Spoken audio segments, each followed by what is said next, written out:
இந்த போக்குவரத்து வந்து அபரிமிதமான லாபத்தில் ஓடிக்கொண்டிருந்த ஒரு காலம் இருந்தது. நாங்கள் போக்குவரத்தை லாப நஷ்டமாக பார்க்க மாட்டோம், போக்குவரத்து என்பது மக்களுக்கானது என்று சட்டமன்றத்திலே கலைஞர் அறிவித்திருக்கிறார், ஜெயலலிதா அறிவித்திருக்கிறார், இவர் அறிவித்திருக்கிறார்.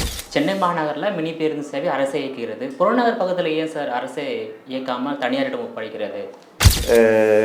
எஸ்டிக்கு இவ்வளவு, எஸ்டிக்கு இவ்வளவு, மோஸ்ட் பேக்வேர்டுக்கு இவ்வளோலாம் கணக்கு பார்த்தோன்னா ஆள் எடுக்க மாட்டான். கிடையாது.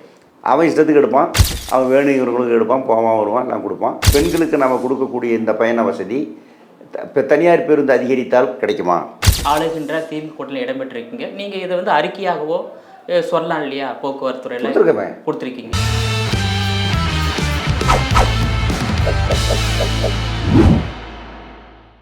ஜெம் டிவி நேயர்கள் அனைவருக்கும் வணக்கம். ஜெம் டிவி அரசியல் ஆடுகள பகுதியில் சிபிஎம் முன்னாள் சட்டமன்ற உறுப்பினர், சிஐடியு மாநில தலைவர் சவுந்தரராஜன் அவர்கள் நம்மோடு இணைந்துள்ளார். அவரிடம் இன்றைய அரசியல் நிலவரம் குறித்து விரிவாக விவாதிக்கலாம்.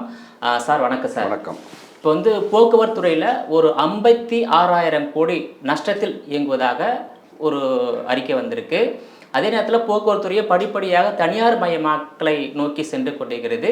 இப்படியே போனால் போக்குவரத்து துறை எதிர்காலத்தில் எந்த நிலைமைக்கு போய் சேரும் சார்? அதாவது 56,000 கோடி நஷ்டம் என்கிற அந்த வாதமே வந்து சரியான வாதம் அல்ல. அதாவது வரவு செலவு நோட்டு புத்தகத்தை பார்த்தா வரவு இவ்வளோ செலவு இவ்வளோ அப்படின்னு கூட்டி கழித்து பார்க்குறது அல்ல. போக்குவரத்து போன்ற பொதுமக்களுடைய அத்தியாவசிய சேவையை பார்க்க வேண்டியது. உதாரணமாக இப்போ நீங்கள் ஆஸ்பத்திரியில் லாபமாக நஷ்டமா, தீயணைக்கும் துறையில் லாபமாக நஷ்டமா, இப்படிலாம் நீங்கள் கணக்கு பார்த்தீங்கன்னா நீங்கள் எந்த சமூக தேவைக்கான பணியையும் அரசு செய்ய முடியாமல் போகும். போக்குவரத்து அப்படி தான் பார்க்கணும். இந்த போக்குவரத்து வந்து அபரிமிதமான லாபத்தில் ஓடிக்கொண்டிருந்த ஒரு காலம் இருந்தது. அப்படின்னா சூப்பர் டேக்ஸ் போட்டு இவங்க பணத்தை எடுக்க வேண்டிய அளவுக்கு அரசாங்கத்துக்கு ஒரு நிர்பந்தம் இருந்தது. இன்கம் டேக்ஸில் பணம் போயிடும், ஆகவே நாம் முன்னாடியே ஒரு டேக்ஸை போட்டு முன்னாடியே இருக்கிற பணத்தை வச்சு நிறைய சேசிஸ் வாங்கி வச்சிடலாம், நிலம் வாங்கி வச்சிடலாம், மற்றது வாங்கி வச்சிடலாம் அப்படின்லாம் செலவு பண்ணிக்கிட்டு இருந்த ஒரு காலம் இருந்தது. 90 கிட்டத்தட்ட 90 வரைக்கும் 91க்கு முன்பாக வரையில் லாபத்தில் இறங்கி 91 பிறகு தான் படிப்படியாக நஷ்டத்தை. ஆமாம், அப்படி தான் இருந்தது. 91க்கு பிறகு இது ஏன் இந்த மாதிரி ஆகுது அப்படின்னு சொன்னால், நிறைய புது புது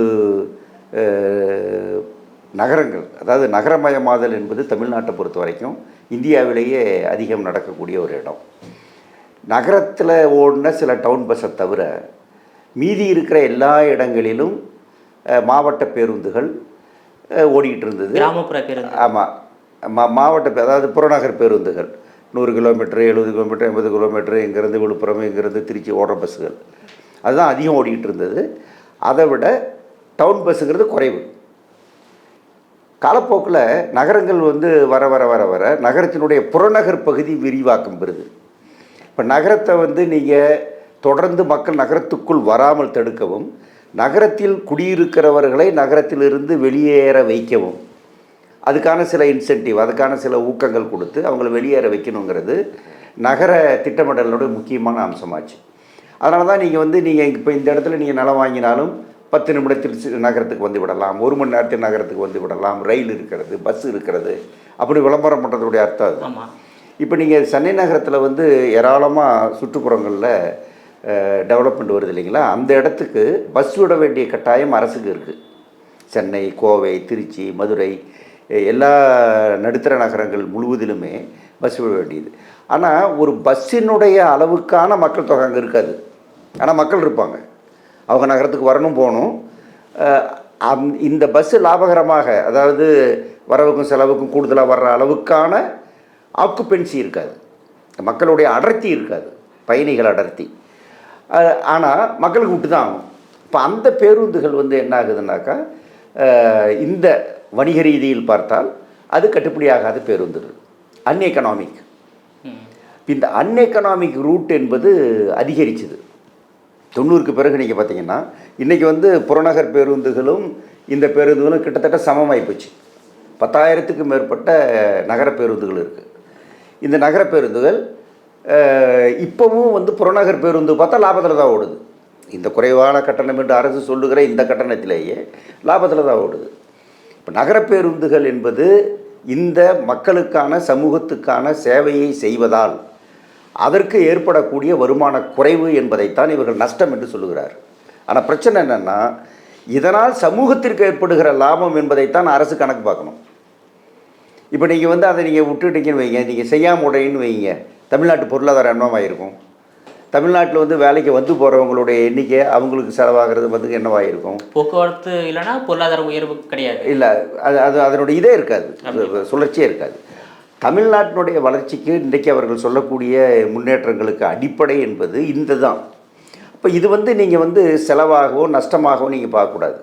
இது வந்து இன்வெஸ்ட்மெண்ட், இது வந்து மூலதனம் தான். தமிழ்நாட்டின் முன்னேற்றத்திற்கு, மக்களுடைய வளர்ச்சிக்கு, தமிழ்நாட்டினுடைய தொழிலுக்கு, கல்விக்கு, வர்த்தகத்துக்கு, வணிகத்துக்கு, நகரப்புறங்களில் மக்கள் குவிவதை தவிர்ப்பதற்கு, இது அதன் மூலமாக சுற்றுச்சூழலை பாதுகாப்பதற்கு, இப்படி எல்லா விஷயங்களுக்குமான இன்வெஸ்ட்மெண்ட் மூலதனம் தான் அது.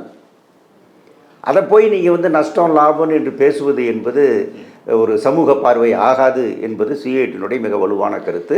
அப்படித்தான் இவர்கள் சொல்லிக் கொண்டிருந்தார்கள்.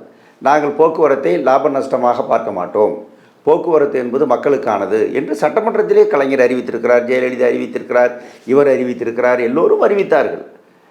ஆனால் வாயில் அதை சொல்லிவிட்டு நடைமுறையில் வெளியே பத்திரிக்கை மற்றதெல்லாம் வரும்போது அரசாங்கம் வந்து நீங்கள் அப்படி பார்க்கக்கூடாது, இது இப்படி தான் பார்க்கணும் என்று சொல்கிறது கிடையாது. சரி, அது போகிறது இப்படி போட்டோம் அப்படிங்கிற மாதிரி விட்டுறாங்க. நாங்கள் தான் அதை டிபெண்ட் பண்ணிட்டு உட்காந்துட்ருக்கோம். தொழிற்சங்கங்கள் தான் இது தப்பு, இப்படி பேசாதீங்க அப்படின்னு சொல்லி நம்ம சொல்லிகிட்ருக்கோம். ஆகவே 56,000 கோடி என்பது உண்மையான இழப்பல்ல. சமூக மேம்பாட்டிற்கும் தமிழகத்தினுடைய வளர்ச்சிக்கும் இடப்பட்டிருக்கிற மூலதனம் தான். அது வந்து ஒரு கேபிட்டல் எக்ஸ்பென்ஸ் தான் அது. ஏன் சார் போக்குவரத்து அப்படி தான் பார்க்கணும். ஏற்படுகிறது, ஏன் நஷ்டம் ஏற்படுகிறது போக்குவரத்து துறையில்? என்ன சொன்னேன், தவிர்க்க முடியாதுங்களா? அதாவது நஷ்டம் லாபம் அப்படிங்கிறது நீங்கள் வர்த்தக ரீதியில் கணக்கு பார்த்தீங்கன்னாங்க ஒன்றும் இல்லை. இப்போ எந்த பேருந்து ஓடும்போது வரவுக்கும் செலவுக்கும் சரி வரல, ஆகவே அது நஷ்டம் அப்படின்னு உங்களுக்கு தெரியும், டெய்லி தெரியும்.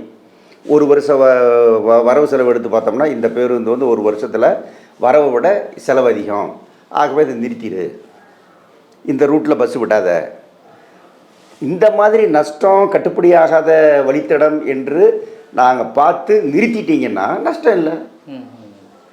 எந்த வழித்தடத்தில் லாபம் வருதோ அதில் மட்டும் ஓடிக்கிட்டே இருந்தீங்கன்னாக்கா நஷ்டம் இல்லை. இப்போ நீங்கள் தனியார் வந்து லாபம் லாபம்னு சொல்கிறீங்க, ஏன் லாபம்? லாபம் வர்ற வழித்தடத்தில் மட்டும்தான் அவன் பஸ் ஓட்டுறான். நஷ்டம் வரும் அப்படிங்கிற பஸ்ஸில் ஒரு நிமிடம் கூட ஓட்ட மாட்டாங்க. இப்போ கலைஞர் காலத்தில் வந்து 3000-4000 மினி பஸ் கொடுத்தாங்க 89-90. கிராமங்களுக்கெல்லாம் நீங்கள் ஓட்டிக்கங்கன்னு கொடுத்தாங்க, ஓடலையே. சில 100 பஸ்ஸை தவிர பாக்கி பஸ்ஸெல்லாம் நிறுத்திட்டாங்களே. அவங்க ஏன் நிறுத்திட்டாங்க? கட்டுப்படி ஆகலை, நிறுத்திட்டாங்க. அரசு அதை செய்ய முடியுமா?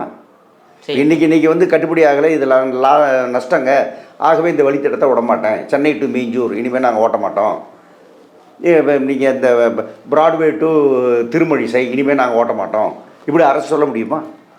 சொல்ல முடியாது. அப்போ இந்த பொறுப்பையும், இந்த சமூக பொறுப்பை நிறைவேற்றக்கூடிய அரசாங்கத்தினுடைய கடமை காரணமாக ஏற்படக்கூடிய வருமான பற்றாக்குறையை நீங்கள் வந்து நஷ்டம் என்று வகைப்படுத்தக்கூடாது. இது வந்து நீங்கள் மக்களுக்கான தேவை சேவை என்ற கண்ணோட்டத்தில் இதை பார்க்க வேண்டும் என்பது தான் நான் சொல்ல விரும்பக்கூடியது. சிஐடி சொல்லக்கூடியது அதுதான், இடதுசாரிகள் சொல்கிறது அதுதான். சென்னை மாநகரில் மினி பேருந்து சேவை அரசே இயக்குகிறது, புறநகர் பக்கத்தில் ஏன் சார் அரசே இயக்காமல் தனியாரிடம் ஒப்படைக்கிறது? அதாவது இப்போ புறநகர், இந்த சென்னை நகரத்தில் வந்து சென்னை நகரம், கன்னியாகுமரி மாவட்டம், ஊட்டி மாவட்டம், இந்த 3 மாவட்டங்கள் என்பது நாம் தேசியமயமாக்கப்படுகிற போதே 72லேயே இந்த 3 மாவட்டங்கள் முழுக்க தேசியமயமாக்கப்பட்ட வழித்தடங்களுக்கான பகுதிகள். அங்கே தனியாரை அனுமதிக்க மாட்டோம் என்று அரசாங்கம் வந்து ஒரு ஸ்கீமே அறிவிச்சிட்டாங்க. அது வந்து திட்ட பகுதிகள், அதாவது நாட்டுடைமை திட்ட பகுதிகள். அதில் வந்து இப்போ ப்ரைவேட்டுக்கு இடமே கிடையாது. அரசு விரும்பினாலும் இப்போ விட முடியாது சட்டப்படி. அந்த இடத்துல வந்து புறநகர் அரசு அல்லாத, சென்னை மாவட்டம் அல்லாத அதுக்கு வெளியே இருக்கக்கூடிய பகுதிகளில் அவங்க விடலாம், சட்டப்படியே விடலாம், பர்மிட் கொடுக்கலாம், மற்றது பண்ணலாம். ஏற்கனவே அப்படி சில பஸ் ஓடிக்கிட்டு இருந்தது, இப்போ சில பஸ் ஓடுது. சுந்தரம், அது இதெல்லாம் சில பஸ்ஸு திருத்தணி டு காஞ்சிபுரம் அப்படி இப்படிலாம் சில பஸ்ஸுகள் வந்து ஓடுது. ரொம்ப குறைவான அளவில் தான் ஓடுது. இருந்தாலும் ப்ரைவேட் பஸ்ஸு ஓடுது. அதை கூட அரசாங்கம் வந்து ஓட்ட முடியும் அப்படிங்கிறத நாங்கள் சொல்கிறது. சரி, அது ஓடிக்கிட்டு இருக்கட்டும். ஏன்னா ஒரு பஸ்ஸோ 2 பஸ்ஸோ 5 பஸ்ஸோ ரொம்ப சின்ன சின்ன உரிமையாளர் என்று அரசு சொல்லுகிறது. அது ஓடிக்கிட்டு இருக்கு. புதுசாக மினி பேருந்து சேவை மினி பேருந்து தனி. அதாவது ஆம்னி பஸ்ஸுங்கிறது வந்து அதுதான் வந்து தனியார் மயத்தினுடைய மிக கொடிய வடிவம். நீங்கள் பஸ்ஸு வந்து 50 பேர் ஒன்றா வராங்க, ஒரு டிக்கெட் போட்டுக்கிட்டு நாங்கள் வந்து ஒரு கும்பலாக போகிறோம், நாங்கள் இதுக்கு போகிறோம், ராமேஸ்வரம் போகிறோம், மற்றது போகிறோம் அப்படின்னு கான்ட்ராக்ட் கோச் ஒப்பந்த அடிப்படையில் நீங்கள் ஒரு பஸ்ஸை புக் பண்ணிக்கிட்டு போகிறது. பையப்பன் கோயிலுக்கு போகிறாங்க, ஒரு வேன் புக் பண்ணி போகிறாங்க, அது கான்ட்ராக்ட் கோச். ஆம்னி பஸ் பூரா கான்ட்ராக்ட் கோச் தான். அது வந்து பேசஞ்சர் கோச் அல்ல. அதில் வந்து நீங்கள் டிக்கெட் போட்டு போக முடியாது. டிக்கெட் போட்டு போகிறதுங்கிறது வந்து இந்த பர்மிட் உள்ள இதில் தான் போக முடியும், ப்ரைவேட் பஸ்ஸோ அல்லது அரசு பஸ்ஸோ. ஆனால் அவங்க டிக்கெட் போட்டே போகிறான். இங்கேருந்து இளையாங்குடிக்கு, இங்கேருந்து மூர் மார்க்கில் டிக்கெட் கிடைக்கும், இந்த இடத்துல பஸ்ஸு கிளம்பும் என்று போட்டு ரெகுலர் பஸ் மாதிரி ஓடிக்கிட்டு இருக்கான். அதை கவர்மெண்ட் வேடிக்கை பார்த்துக்கிட்டு இருக்கு. இப்போ தனியார் மயத்தை ஊக்குவிப்பதில், தனியார் மயத்தை கொஞ்சம் கொஞ்சமாக அனுமதிப்பதில், இந்த விரைவு பேருந்து போன்ற நாட்டுடைமையாக்கப்பட்ட பேருந்துகளை சிதைப்பதில் இந்த ஆம்னி பஸ்ஸுகள் ஒரு பெரும் பங்கு பண்ணிக்கிட்டு இருக்கு. அது அரசாங்கம் அனுமதிக்குது. நாட்டுடைமைக்கு எதிரான ஒரு செயல் அது. நாட்டுடைமையை பாதுகாக்க தவறுகிற ஒரு செயல் ஆம்னி பஸ்ஸை இப்படி இயக்க அனுமதிப்பது. அந்த ஆம்னி பஸ்ஸுகள் லாபகரமாக ஓடுகிற இடத்தில் ஏன் நாம் ஓட்ட முடியாது என்ற கேள்வி என்பதற்கு இப்போதும் பதில் இல்லை. அது நாட்டுடைமை தனியார் மயங்கிறது. அது ஒரு போர்ஷன். இன்னொரு போர்ஷன், இப்போ வந்து மினி பஸ் வந்து கலைஞர் காலத்தில் விட்டாங்க, அது ஓடலை. நான் உங்களுக்கு சொன்ன நிறைய இது ஓடலை. இப்போ அவங்க என்ன சொல்கிறாங்க, நீங்கள் இந்த புறநகர் பகுதிகளுக்கு, சென்னையில் இருக்கிற புறநகர் பகுதிகளுக்கு நாங்கள் பஸ் விட போகிறோம், அதே மாதிரி ஒரு 5000 பர்மிட்டுகள் கொடுக்க போகிறோம் அப்படின்னு சொல்லி அறிவிக்கிறாங்க தனியார்களுக்கு. எல்லா நகரங்களிலையும் அறிவிப்பாங்க.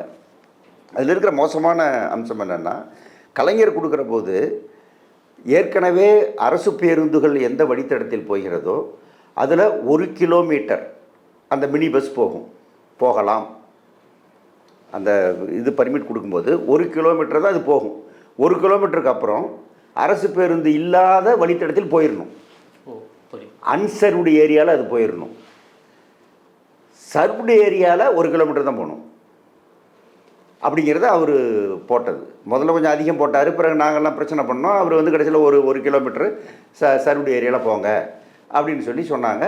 ஏன்னா அந்த அளவுக்காவது போகாமல் எப்படி அவன் இதுக்குள்ளே போக முடியும் அப்படின்னு சொல்லி ஒரு இதை போட்டாங்க. அதோட நாங்கள் இது தான் இது தனி. அப்புறம் கேஸெல்லாம் போட்டோம். ஆனால் அவங்களால ஓட்ட முடியல, ப்ரைவேட்டு ஆப்ரேட்டர்ஸால் ஓட்ட முடியல. இப்போது இவங்க சொல்கிறது எப்படின்னா, 8 கிலோமீட்டர் வரைக்கும் சர்வ்டு ஏரியாவில் அந்த பஸ்ஸு போகும். நம்ம பஸ்ஸு ஓடுற அதே வழித்தடத்தில் 8 கிலோமீட்டருக்கு இந்த பஸ்ஸு போய் அதுக்கப்புறம் தான் அன்சர்வ்டு ஏரியாவுக்கு போகும் அப்படின்னு போடுறாங்க. அது ரொம்ப ரொம்ப தப்பு. நீங்கள் 8 கிலோமீட்டர்னால் கிட்டத்தட்ட முடிஞ்சு போச்சு. நீங்கள் வந்து என்னத்தை நீங்கள் எல்லா பகுதியும் கவர் ஆகிடும். எல்லா பகுதியும் கவர் ஆகிடும். அதாவது நம்ம பேருந்துகள் வந்து அதில் கடுமையாக அடிபடும். இன்னும் மேலும் நஷ்டத்தை அடிபடும். இப்போ ஆட்டோ ஓடுறாங்க, ஏதோ அதை வச்சு அவங்க வைத்து ஜீவன் பண்ணிகிட்டு இருக்காங்க. அந்த மாதிரியான இதையெல்லாம் நம்ம அழிச்சிருவோம். அது வந்து நீங்கள் பண்ணக்கூடாது அப்படிங்கிறதான் நாம் வந்து சொல்லக்கூடியது. இப்போ நீங்கள் அப்படி 8 கிலோமீட்டர் அவங்க ஓட்டி அதுக்கப்புறம் அவங்க போவாங்கன்னா இது அரசே ஏன் செய்யக்கூடாது? நீங்களே செஞ்சுட்டு போகலாமே. அப்போ அவங்க என்ன சொல்கிறாங்க அப்படின்னா, புதுசாக ஏதாவது சொல்கிறாங்க. நீங்கள் வந்து நாங்கள் வந்து மெட்ரோ ஸ்டேஷன்ஸை லிங்க் பண்ண போகிறோம், மற்றது பண்ண போகிறோம்.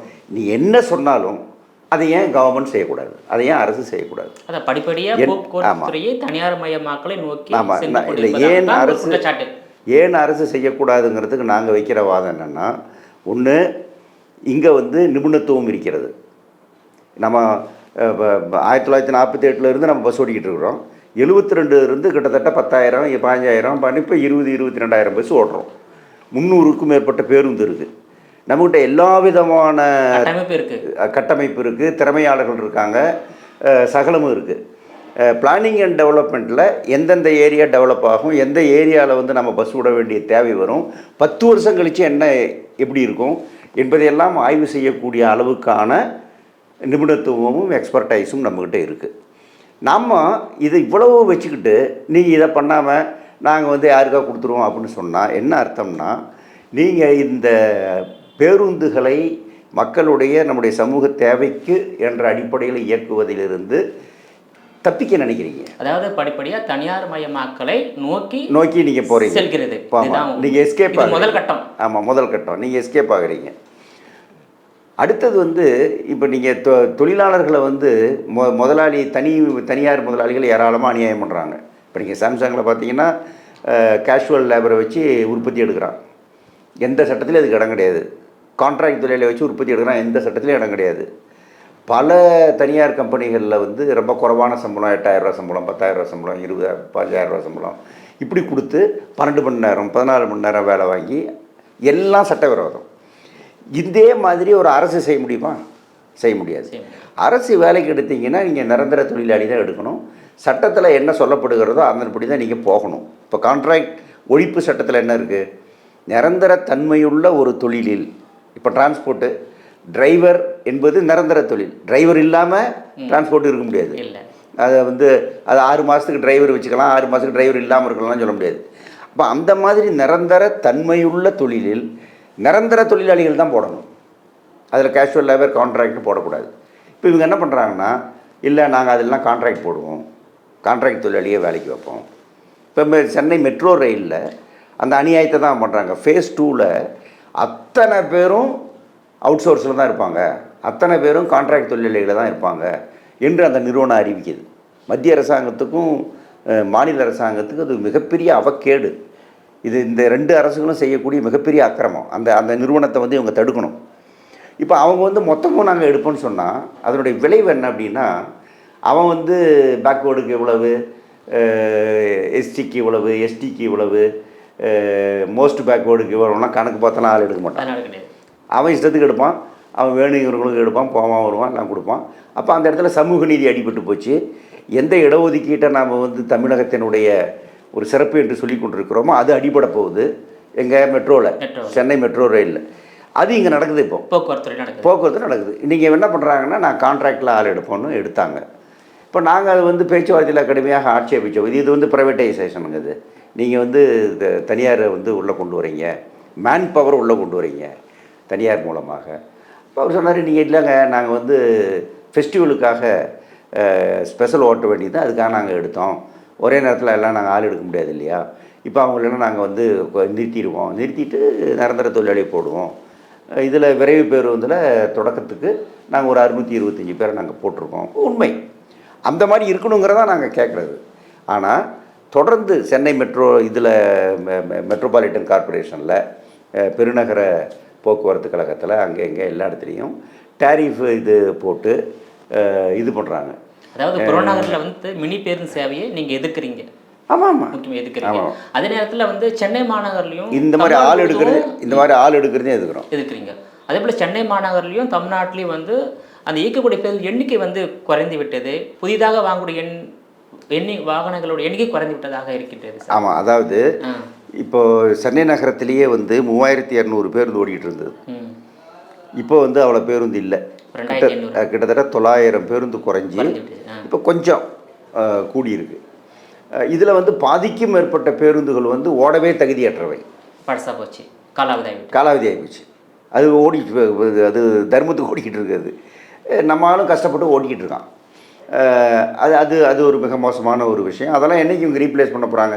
2000 பஸ்ஸு புதுசாக விட்டால் 2000 எடுத்துகிட்டு 2000 விடுறாங்களே தவிர அது பேருந்துகளுடைய எண்ணிக்கை உயராது.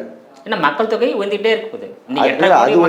மக்கள் தொகை அதுக்கேற்ற வகையில் போக்குவரத்தை இன்க்ரீஸ் பண்ணணும், புதிய போக்குவரத்து வாங்கணும். அதுக்கு பதிலாக குறைக்கிறாங்க.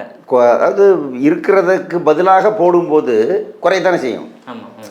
இப்போ ஒரு பக்கம் தேவை அதிகரிக்குது, இன்னொரு பக்கம் ஏற்கனவே இருக்கிறது வெளியே இருக்கக்கூடிய பஸ், அதாவது அவுட்டேட்டான பஸ்ஸுக்கு மாற்றுறீங்க. அப்போ புதுசாக எங்கே பேருந்து? நியூ ஆக்மெண்டேஷன் இல்லை, புதிய இது கொண்டு வருவது என்பது இல்லை அப்படிங்கிறது வந்து அதில் இருக்குது. இப்போ இந்த மாதிரி அதே மாதிரி நீங்கள் வந்து சில வேலைகளையே நாங்கள் வந்து ப்ரைவேட்டு கொடுத்துருவோம், அவுட் சோர்ஸ் வேலை. இப்போ ரிப்பேர் பண்ணுறது, மற்றது பண்ணுறது, இதெல்லாம் வந்து அவுட் சோர்ஸ் கொடுத்துட்டாங்கன்னா இப்போ எலக்ட்ரிக்கல் வெஹிக்கிள் வரும். எலக்ட்ரிக்கல் வெஹிக்கிளுடைய பராமரிப்பு பணியை நாங்கள் தனியாருக்கு கொடுத்துருவோம். அதை வந்து தொழிலாளியை வச்சு நிரந்தர தொழிலாளி வச்சுலாம் நாங்கள் செய்ய மாட்டோம் அப்படிங்கிற மாதிரிலாம் வந்து அறிவிக்கிறாங்க. இது எல்லாமே வந்து தனியார் மயத்தினுடைய தனித்தனி வடிவங்கள். இன்னும் ஒரு அடுத்த 10 வருஷத்துல போக்குவரத்துறை தனியார் மயமாக்குவதற்கான இது ஒரு ஆரம்ப கட்டம் வேகமாக தனியார் மயத்தை நோக்கி அது போகும். தனியார் மயத்தினால வந்து இந்த எல்லா பிரச்சனையுமே தீந்துரும், எந்த விதமான இதுவும் இருக்காது அப்படின்னு அவங்க நினச்சாங்கன்னா தமிழ்நாட்டில் வந்து அது ஒரு மிகப்பெரிய கொந்தளிப்பு தான் உண்டாக்கும். 2 காரணம். இன்றைக்கி பெண்களுக்கு நாம் கொடுக்கக்கூடிய இந்த பயண வசதி இப்போ தனியார் பேருந்து அதிகரித்தால் கிடைக்குமா? கிடைக்காது. மாணவர்களுக்கு நாம் இன்றைக்கி பள்ளிக்கூடத்துக்கு போகிறதுக்கு இலவசமாக கொடுக்குறோம், அந்த பயணம் கிடைக்குமா? கிடைக்காது. அப்படின்னா அர்த்தம் என்னென்னா, ஒரு நாளைக்கு வந்து நீங்கள் வந்து ஒரு ஒரு 50 கிட்டத்தட்ட 50 லட்சம் பேர் அவங்களுடைய பயண வசதியை நீங்கள் வந்து ஒழிக்க போகிறீங்க. குறிப்பாக கிராமப்புறத்து ஏழை எளிய பெண்கள், நகரப்புறத்து ஏழை எளிய பெண்கள், ஆண்கள், அவங்களுடைய இதை வந்து நீங்கள் குறைக்க போகிறீங்க. இது ரொம்ப ரொம்ப மோசமான விளைவை உண்டாக்கும். பெண்களுக்கு இலவச பயண வசதி அனுமதித்த பிறகு நீங்கள் இப்போ கண்ணகி நகர் மாதிரி அல்லது பெரும்பாக்கம் மாதிரி 20 கிலோமீட்டர் 25 கிலோமீட்டர் தள்ளி இருக்கிற இடங்கள், நம்ம இங்கேருந்து அவங்கள கொண்டு போய் அங்கே வச்சிட்டோம். செட்டிக்குள்ளே இருந்தாங்க அவங்கள பூரா. அவங்க வந்து இந்த இலவச பேருந்தை பயன்படுத்தி பெண்கள் நகரத்துக்குள்ளே வர்றாங்க. நகரத்தினுடைய தேவைக்கேற்ற உழைப்பை அவங்க தர்றாங்க, வேலை செய்கிறாங்க, கொஞ்சம் சம்பாதிக்கிறாங்க, அதை வச்சு பொருள் வாங்குறாங்க, மற்றது வாங்குறாங்க.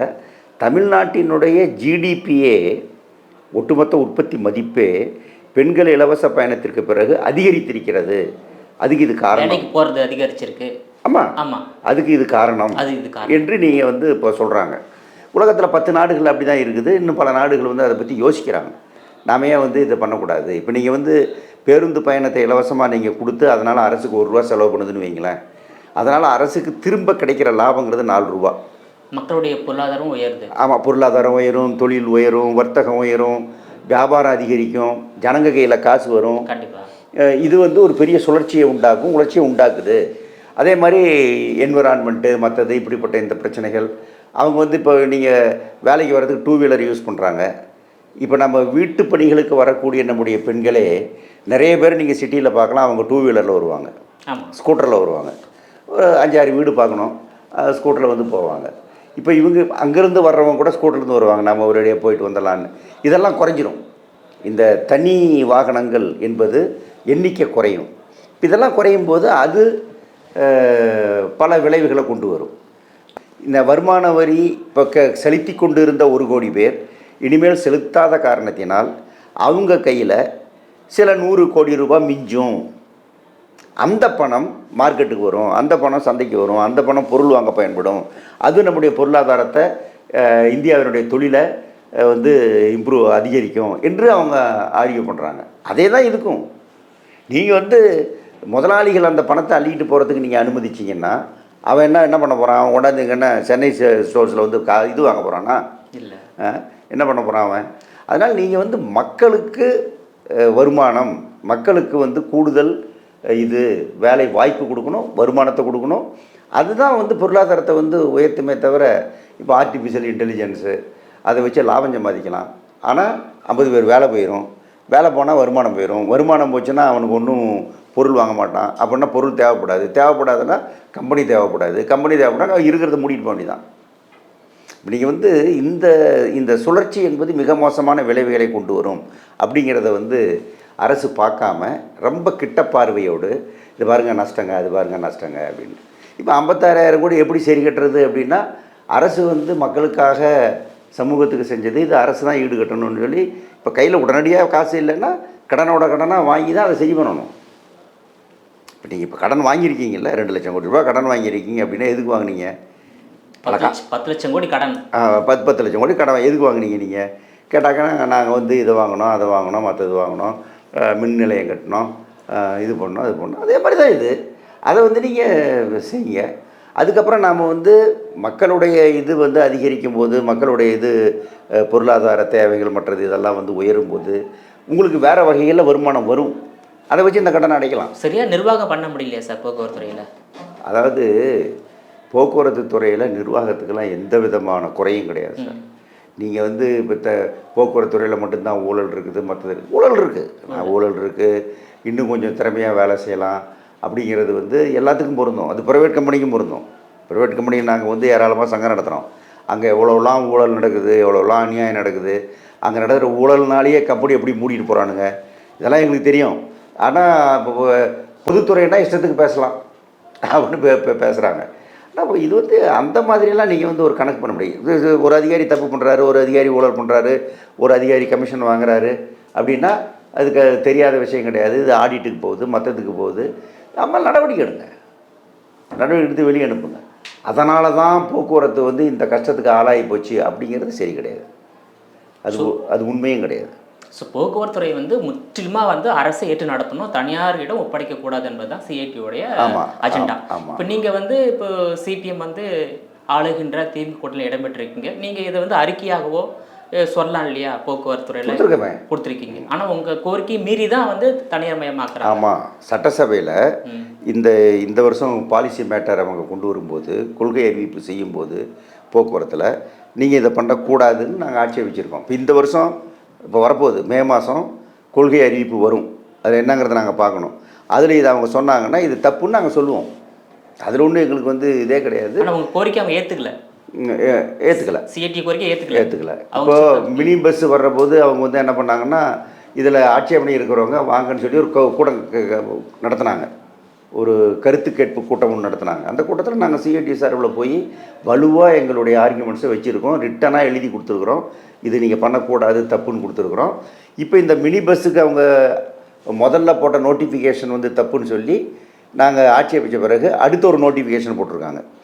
அந்த நோட்டிஃபிகேஷன் படியும் கூட, சட்டப்படியும் கூட இந்த மினி பஸ் விடுறதுங்கிற அந்த ஏற்பாடு வந்து தப்பு அப்படிங்கிறது எங்கள் ஆர்குமெண்ட்டு. நாங்கள் நீதிமன்றத்துக்கே போகிறோம், வழக்கே போட போகிறோம். சரி, உங்களோட விரிவான தகவலுக்கு ரொம்ப நன்றி சார்.